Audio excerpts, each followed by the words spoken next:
Ya está rojito. Sí, aquí yo lo veo rojito también. Pues ahora paren. Ya. Listo. Bueno, buenas tardes a todos. Hoy tenemos como invitada a la doctora Janet Guevara. Ella es odontóloga en la Universidad Javeriana de Colombia. Tiene una especialización en ortopedia que realizó en la Universidad Antonio Nariño en Colombia y en la Universidad Cruzeiro do Sul en Brasil. También cuenta con una maestría en dolor orofacial y DTM de la Universidad San Leopoldo en Campinas, Brasil, y un diplomado en odontopediatría en la Universidad de Carabobo, que tiene un currículum bastante amplio. Entonces, bueno, lo que vamos a conversar hoy, pues, es un conversatorio muy sencillo, dirigido, pues, a odontólogos, a los pacientes, para entender un poco de lo que es el dolor miofacial en el dolor orofacial. Entonces, bueno, voy a darle paso a la doctora para que comencemos con su charla. Bueno, muy buenas tardes. Gracias, Paola, por esta oportunidad y este tiempo. Bueno, entonces, quiero comenzar diciendo que dolor orofacial y disfunción temporomandibular es una especialidad de la odontología. En Colombia todavía no existe como tal, como especialidad, ¿sí? Esta especialidad se creó, se hizo, se fundamentó en Brasil en el año 2012.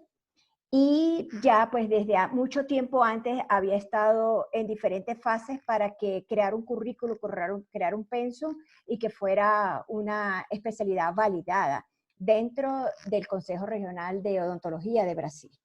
Entonces, quiero como iniciar con el concepto de que es un dolor orofacial, ¿sí? Porque entonces es un dolor que va a estar asociado a los tejidos blandos y tenemos tejidos blandos tantos como piel, vasos sanguíneos, glándulas, músculos, las estructuras nerviosas. Y en los mineralizados vamos a encontrarlos en el hueso y dientes, de la cavidad oral y de la cara. ¿Y qué va a pasar con ellos? Va a haber una alteración en la transmisión sensorial o motoria del sistema nervioso trigeminal. Entonces, para pasar acá.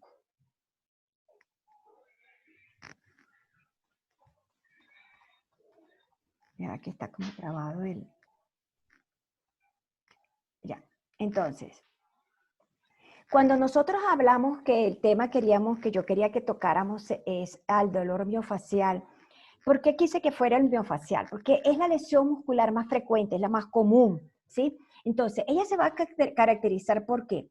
Porque va a haber un dolor regional cuya característica principal es que va a haber una asociación de áreas sensibles. Esas áreas sensibles nosotros las vamos a llamar puntos gatillo.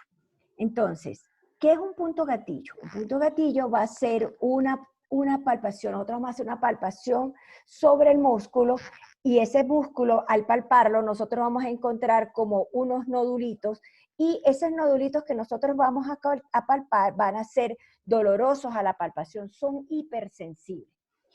Entonces, cuando nosotros hablamos de puntos gatillo, vamos a encontrar dos tipos de puntos gatillo.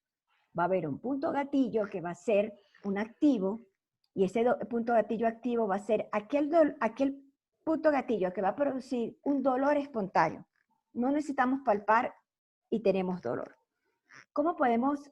Vamos a explicar el concepto de latente para que podamos dar un ejemplo. El punto gatillo latente va a ser aquel punto gatillo que solamente va a doler cuando nosotros hagamos una palpación muscular. Entonces, cuando nosotros hablamos de esta área de dolor miofacial, yo quise enfocarme porque ¿qué es lo que pasa cuando nosotros tenemos como odontólogos la presencia de estos dolores? Nosotros siempre vamos a enfocarnos hacia nuestra área de especialidad o hacia nuestra área de formación. ¿Qué me quiero decir con eso? O sea, por ejemplo, yo soy ortopedista funcional, entonces me llega un paciente con esta área, con estos dolores, y muy probablemente mi forma de solucionar su problema va a ser a través de un aparato de ortopedia funcional. Si, por ejemplo, llega donde Paola, que Paola es cirujano maxilofacial, como maxilo, ella aborda estos problemas más desde el punto de vista con placas y desde un área de punto de vista quirúrgico. Si Paola si, por ejemplo, vamos donde un ortodoncista, entonces, oye, vamos a acomodar los dientes para que solucionemos este problema. Si vamos al endodoncista, el endodoncista puede decir, bueno, le mandan a servir, mire, doctor, el paciente tiene ese dolor el 26, el 26, el 26, pero no tiene nada, no, pero el paciente no aguanta. Hacen el tratamiento de conducto y el paciente sigue con el dolor. Si vamos desde el punto de vista de rehabilitación, entonces, claro, es que le faltan tantos dientes y por eso es que tiene el problema, no sé qué más, y colocamos los dientes. Entonces, siempre vamos a estar solucionando el problema desde ese punto de vista.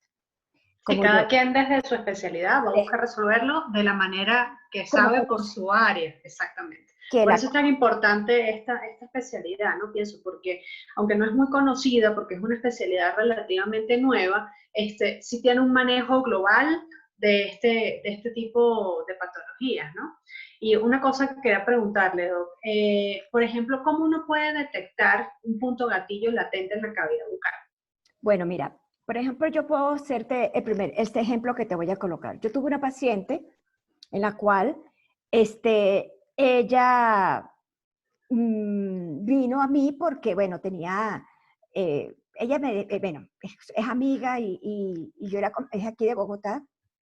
Entonces, cuando yo comencé a hablar con ella y eso, ella me decía, no, que es que me duele mucho la cabeza y me duele mucho acá, y que no sé qué más, y la cara, y que no sé qué. Cuando ella me dice todo eso, yo digo, oye, ¿será que tú me permites que yo te haga una evaluación de mi área? Me dice, bueno, sí, claro, ¿cómo no? Perdón. Entonces, ella me dice, mira, ¿y dónde sientes tú el dolor? Mira, yo siento el dolor en esta zona de aquí. Ah, ok, te duele allí. ¿Y de cuándo te está doliendo? No, hace muchísimos años, eso fue hace muchos años. Imagínate que a mí me colocaron, a mí me colocaron ortodoncia. Y en la ortodoncia yo comencé a presentar dolor en el diente, en el diente 26, primer molar superior izquierdo, y, y bueno, el doctor me evaluó que no tenía nada, que no sé qué más. Entonces me mandaron donde el especialista en endodoncia y el endodoncista, no, pero no tienes nada. Y yo seguía con ese dolor que yo no lo soportaba. Bueno, entonces me hicieron el tratamiento de conducto. Cuando me hacen el tratamiento de conducto, no, mira, yo volví otra vez con el dolor. Vuelven y me hacen un retratamiento de conducto.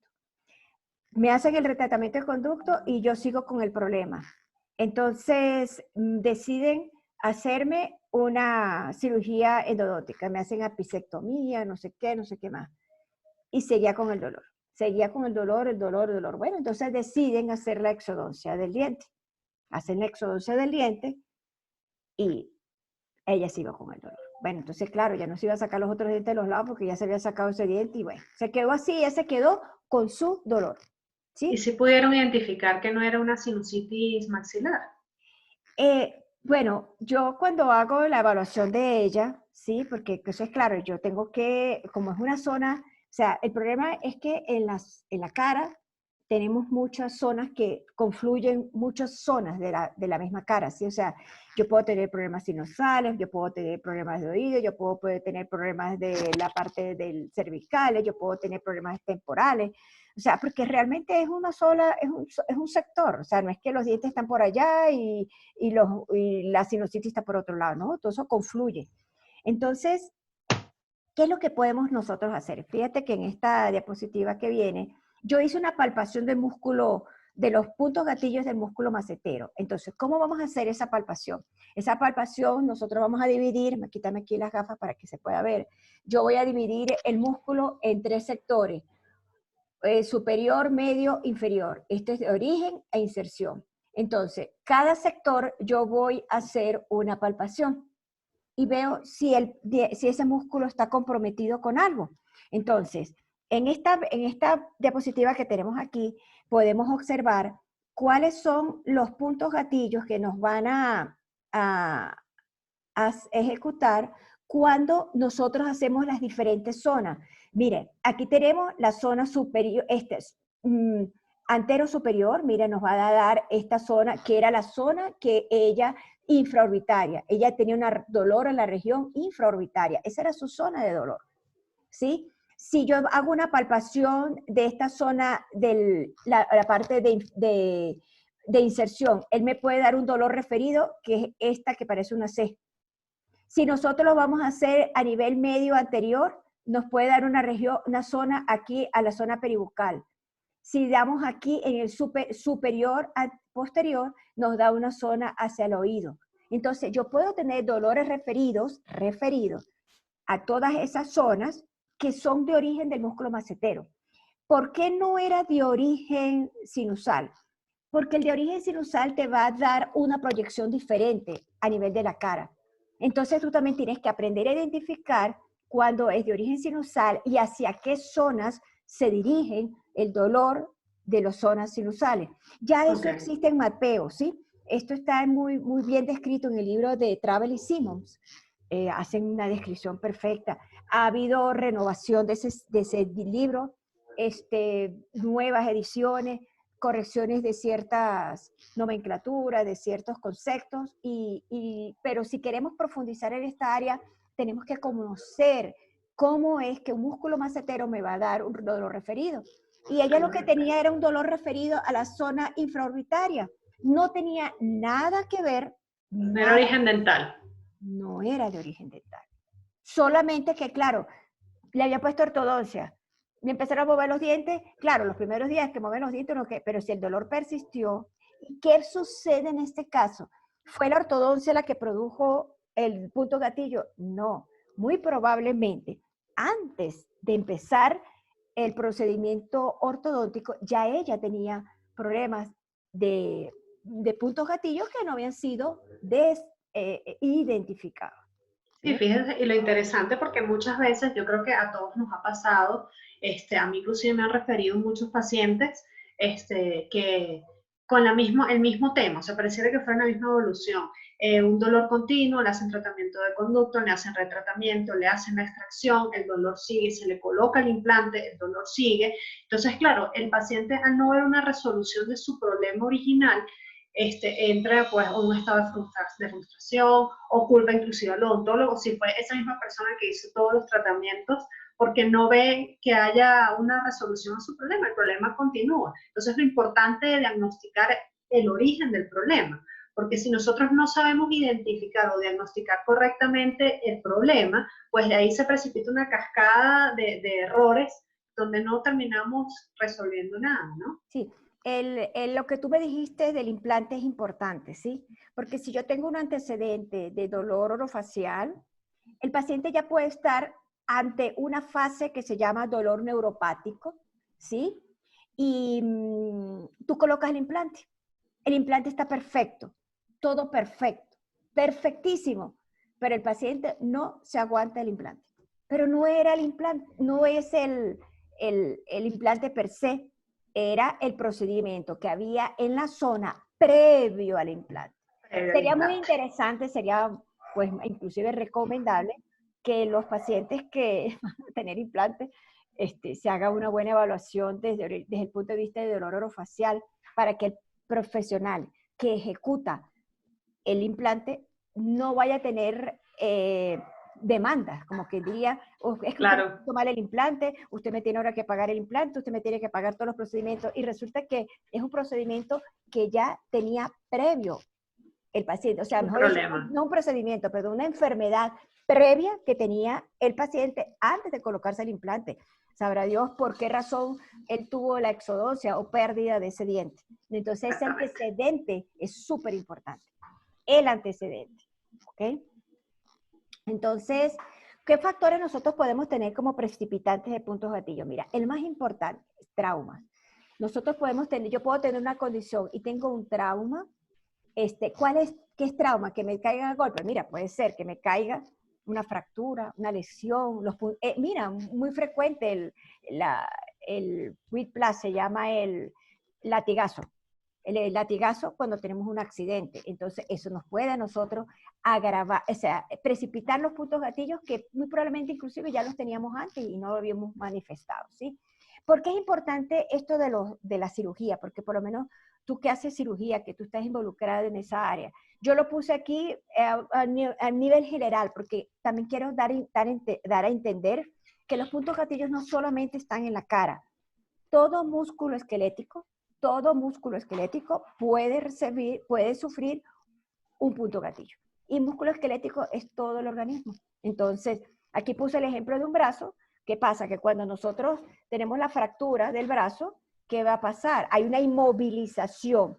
Al hacer esa inmovilización y cicatrización, van a estar afectados esa zona muscular, por esas cicatrices que se forman en el momento de la unión de los fragmentos.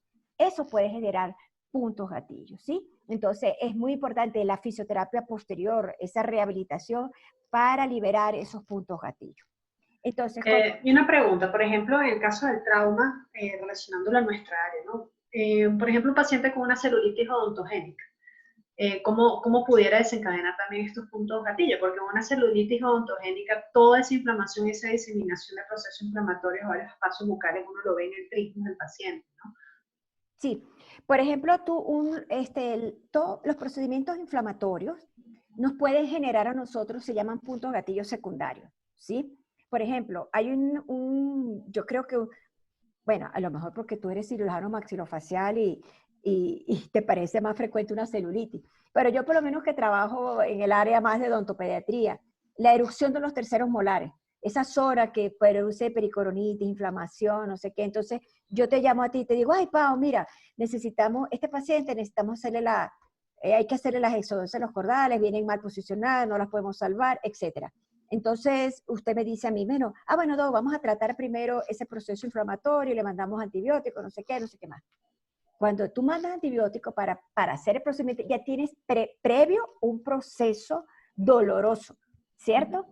Tú ya pasaron los días, pudiste hacer a los 8 días, qué sé yo, a los 3 días, 4 días, pudiste hacer tu procedimiento, te demoraste por X circunstancia, no lo que sea, puedes producir un trismo, ¿sí? Ese trismo, que es una contractura muscular, habría que hablar de trismo como otra charla porque tiene muchas causas, ¿sí? Pero una causa que pudiera ser porque abriste la boca, tuvo que abrir mucho la boca, ya el paciente venía con un antecedente, ese paciente puede generar unos puntos gatillos.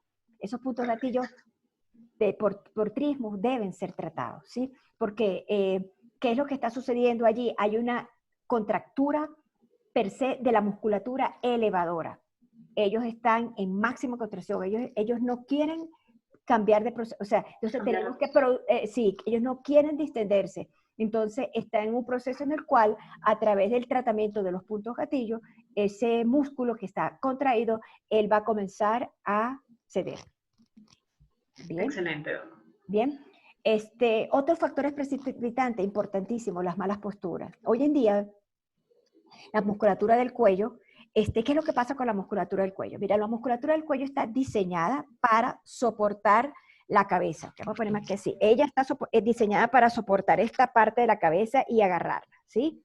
Pero, ¿qué pasa? Si yo me bajo más la cabeza o la pongo mal, la pongo torcida, esa musculatura del cuello pues va a comenzar a fatigarse, primero que todo, ¿sí? ¿Qué va a pasar también cuando nosotros hacemos procedimientos muy prolongados en las citas odontológicas? Vamos a poder también producir puntos gatillos por esa hiperextensión de la boca. Yo recomiendo, yo a todos mis pacientes de odontopediatría, con todos trabajo con tacos de boca. Si yo voy a trabajar del lado izquierdo, le pongo el taco del lado derecho, o lo contrario, si trabajo derecho, lo que pongo el izquierdo. Y si voy a trabajar el sector anterior, también abro, le pongo unos pequeñitos para yo poder trabajar el sector anterior. Yo les recomiendo a ustedes que, mira, una resina, lo que sea, trabajen con un mordedor. ¿Por qué? Porque eso hace que el mordedor es el que está soportando de la apertura bucal, no son los músculos que están distendidos, ellos están descansando sobre ese taco y van a producir un mejor procedimiento post tratamiento, post procedimiento, pues valga la redundancia, ¿sí? Esa parte es... Doctora, y una pregunta, por ejemplo, ¿qué recomendación puede darle a los endodoncistas o a nosotros los cirujanos que a veces hacemos procedimientos de más de una hora con el paciente con la boca abierta, en base a lo que usted está comentando de la sobrecarga y dónde se produce la mayor tensión? Tensión. ¿En qué posición es más recomendable trabajar el paciente? ¿Una posición semi-inclinada o una posición acostada? Bueno, va a influir de tu habilidad y de tu procedimiento. Siempre debe ser cómoda el paciente cuando tú lo acuestas en la silla, yo siempre hay que colocarle en la parte posterior del cuello un almohadoncito, pero no puede ser un almohadoncito que el paciente cuando se le pongan aquí le quede la cabeza para acá, porque no, entonces te va a doblar acá, no. Claro. Esto debe ser como una C, debe quedar como una C el cuello y cómodo. Que el paciente se sienta, ¿cómo te sientes? Ay, no, sí, muy chévere. No me siento bien. Que no le quede el cuello colgando, porque si el paciente tiene ese cuello colgando allí, él va a, él va a estar incómodo en el procedimiento. Y por no molestarte a ti o al profesional que sea, pues él se queda en esa posición. Termina el procedimiento y le duele más el cuello que lo que tú le has hecho en la boca. En la boca, totalmente. Exactamente, sí. Y sobre todo, si hay un antecedente que tú no conoces de cervicoalgia. ¿Ok? Eso es muy importante. Bien. Vamos a hablar de la sobrecarga. ¿Qué sería la sobrecarga? La sobrecarga nosotros hacemos referencia a que nosotros vamos a producir traumas y microtraumas. Entonces, por ejemplo, desde el punto de vista odontológico, yo les quise hacer referencia al microtrauma que producimos nosotros cuando agarramos la turbina. ¿Sí? Esa presión tan fuerte que nosotros vamos a ejercer y que no va a estar direccionada sobre los 3 dedos, más que todo es sobre el antebrazo. El antebrazo es el que va a sufrir esa tensión que nosotros vamos a hacer. Incluso yo tengo colegas,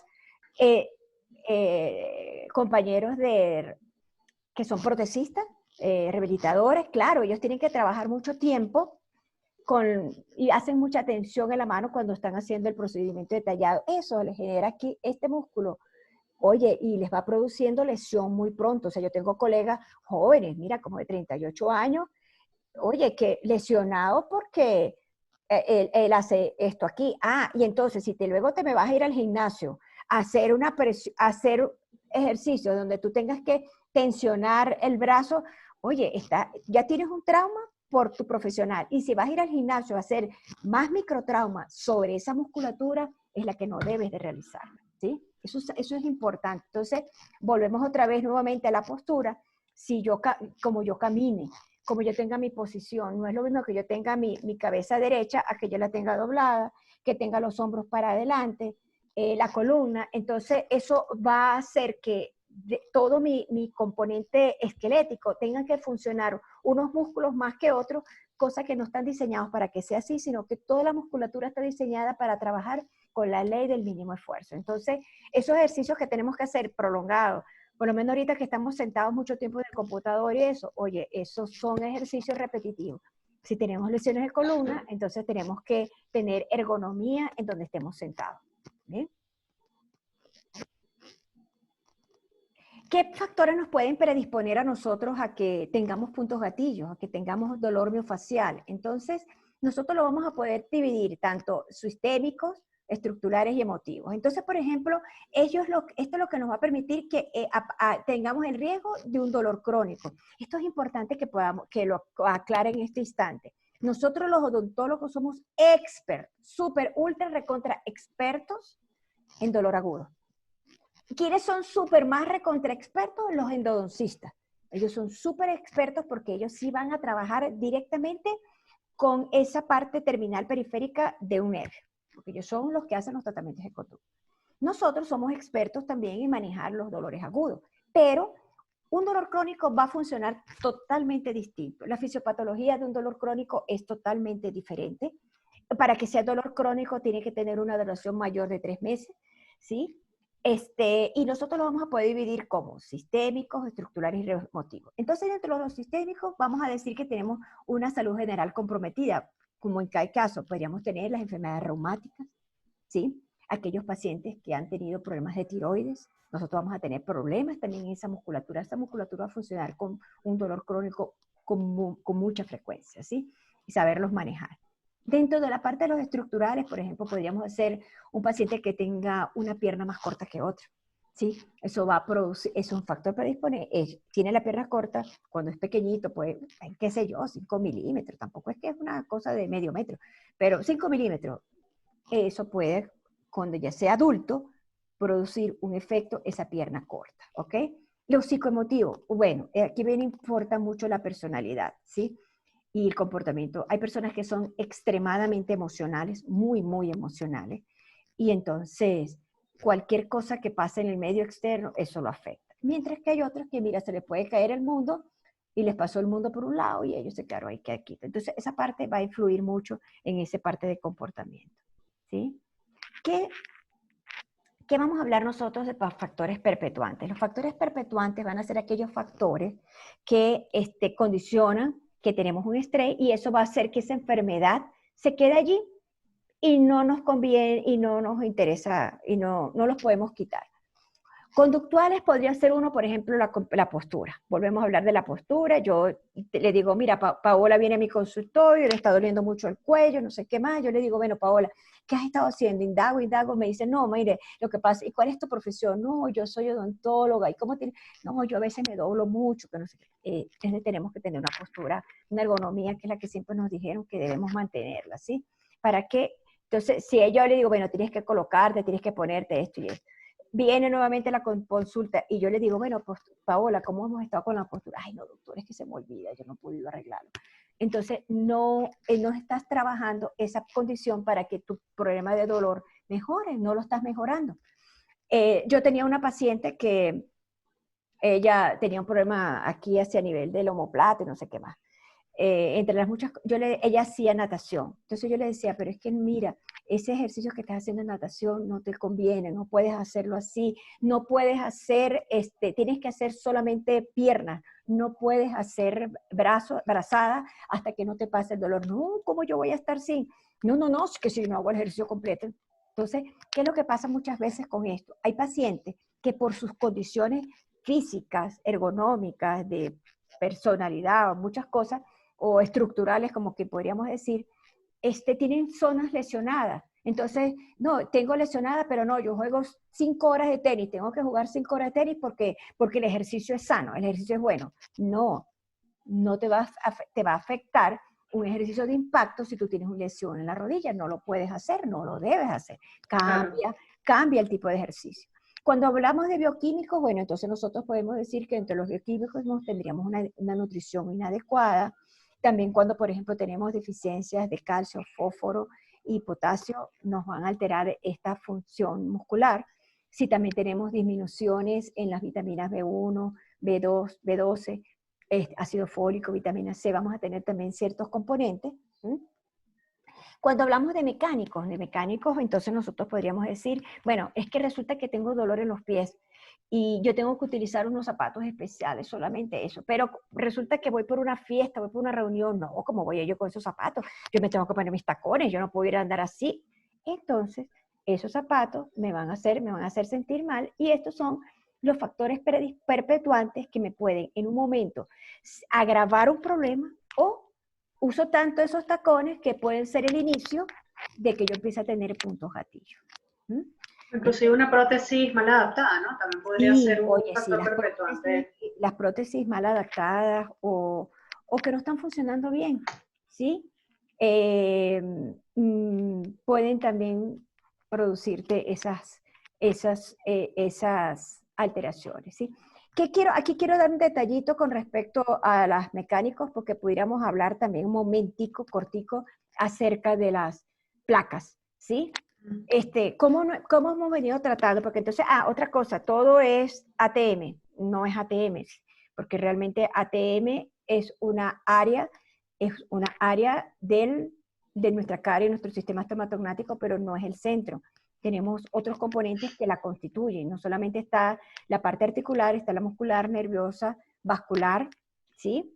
Entonces, ¿qué pasa? ¿Cómo hemos venido tratando estos problemas? Por lo general le ponen una placa. ¿Qué pasa cuando ponemos una placa? No, es para que el paciente no apriete y no me fracture las coronas, no me fracture el diseño de sonrisa, no me fracture, o sea, tú no puedes colocar una placa de por vida. Entonces otro, ¿cuánto tiempo va a durar la placa? Le pregunta el paciente, doctora, ¿cuánto tiempo va a durar? Toda la vida. Toda la vida, sí. Entonces, no funciona así.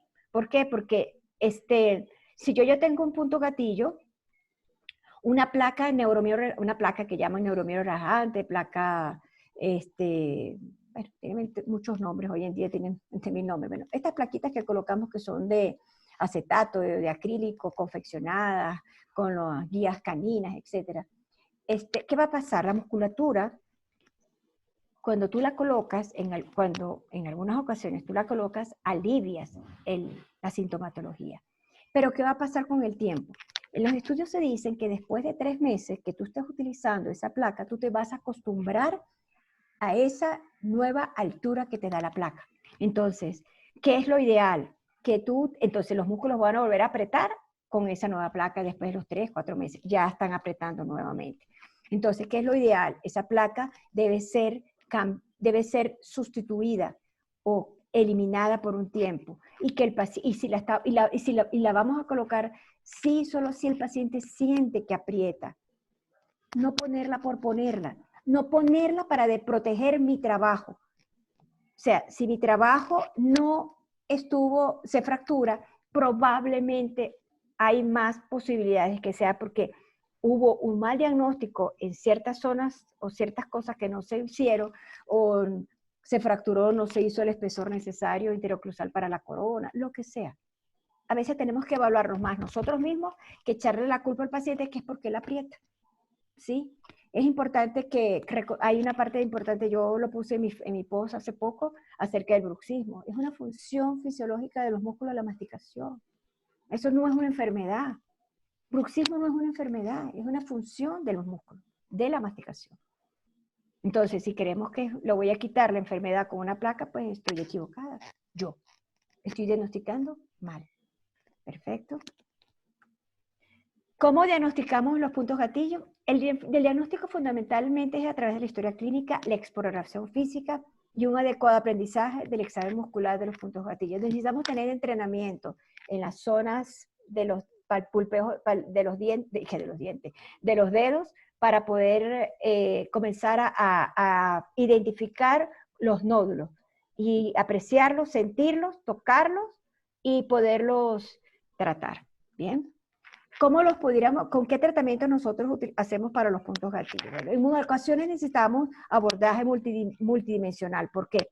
Bueno, necesitamos, vamos a suponer, el profesional por ejemplo, en mi área, pero yo también puedo necesitar la colaboración en algunas ocasiones de médicos reumatólogos, de neurólogos, puedo necesitar de fisioterapistas, ¿sí? Psiquiatras. Hay pacientes que tienen un componente emocional muy alto que no logran, o sea, que el dolor no lo logran tratar simplemente por el área física, sino que requieren una ayuda emocional. ¿Bien? Nosotros necesitamos educar al paciente, se le hacen programas de ejercicios domiciliarios para que lo haga en su casa, y nosotros a nivel profesional, ¿cómo lo tratamos? Nosotros lo tratamos con punción seca. La punción seca consiste en la utilización de una aguja de acupuntura que vamos a llegar a donde está el nódulo, por eso es que nosotros necesitamos aprender a hacer la palpación.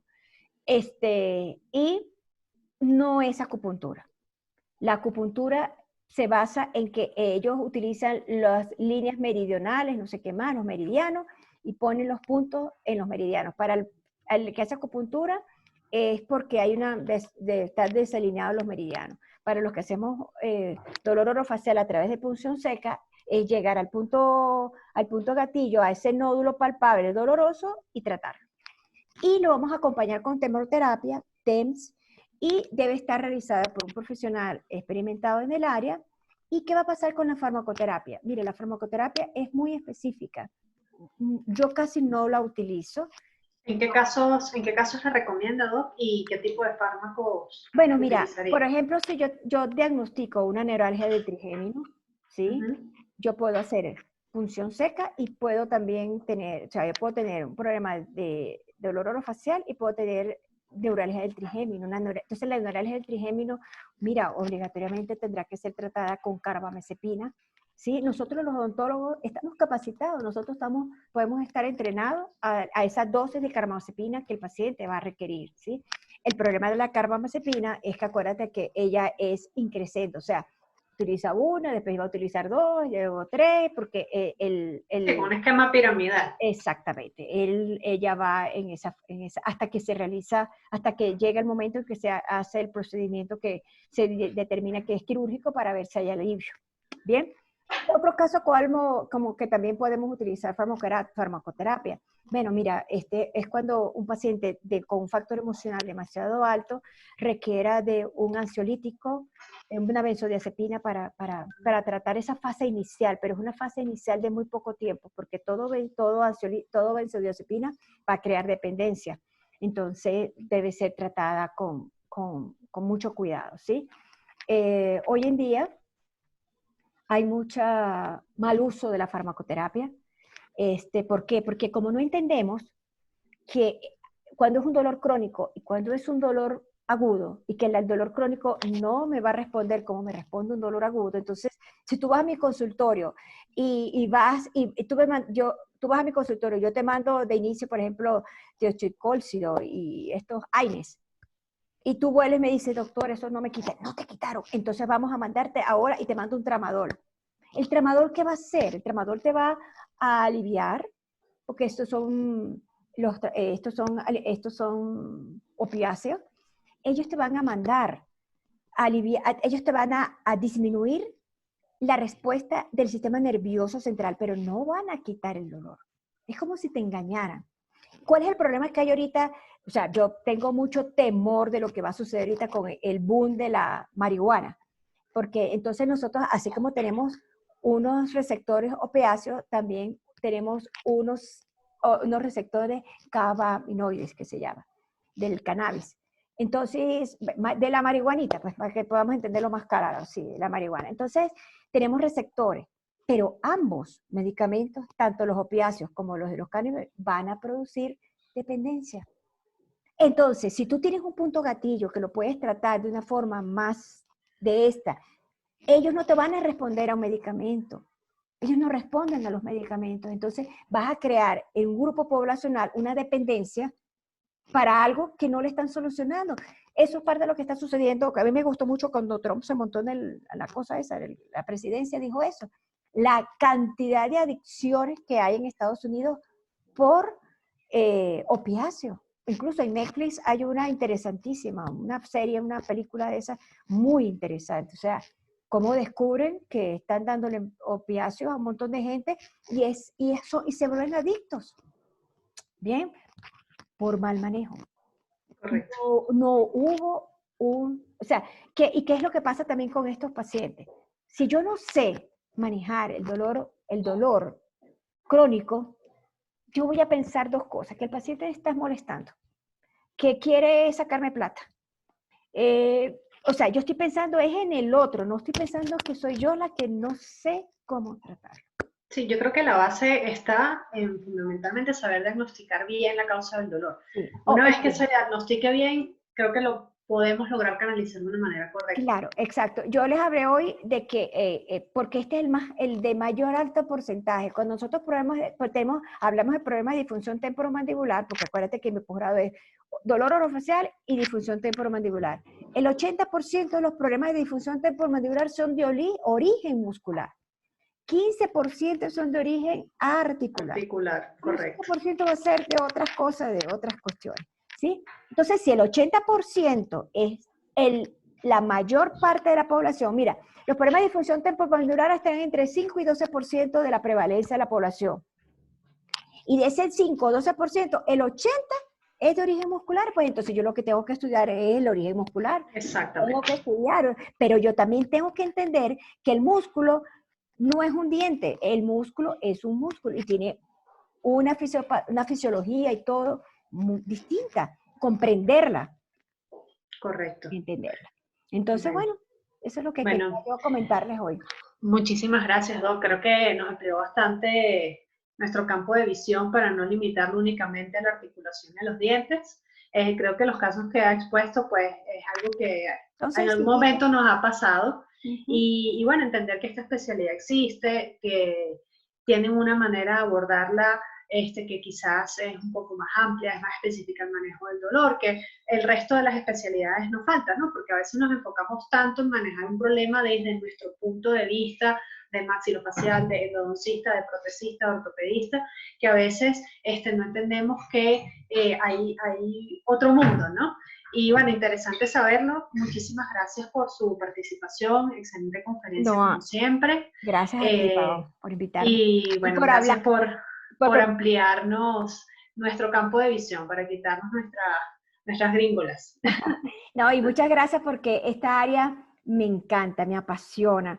Yo sueño con el día que solamente haga dolor orofacial y a mis pacientes de ortopedia funcional de los maxilares, más nada. Eso es todo lo que yo quiero hacer. Pero bueno, esta área es poco conocida. Entonces, al ser poco conocida, sigue siendo manejada de la forma tradicional como nos han enseñado en nuestras universidades. Y es mala, ¿no? Esa era la forma como nos enseñaron. Y era la correcta para su momento. Bueno, Perfecto. seguramente con esto vamos a llegarle a más gente Y vamos a tener más amplitud. Exacto. Bueno, Bueno, gracias, Pau. muchísimas gracias. Un abrazo. Chao.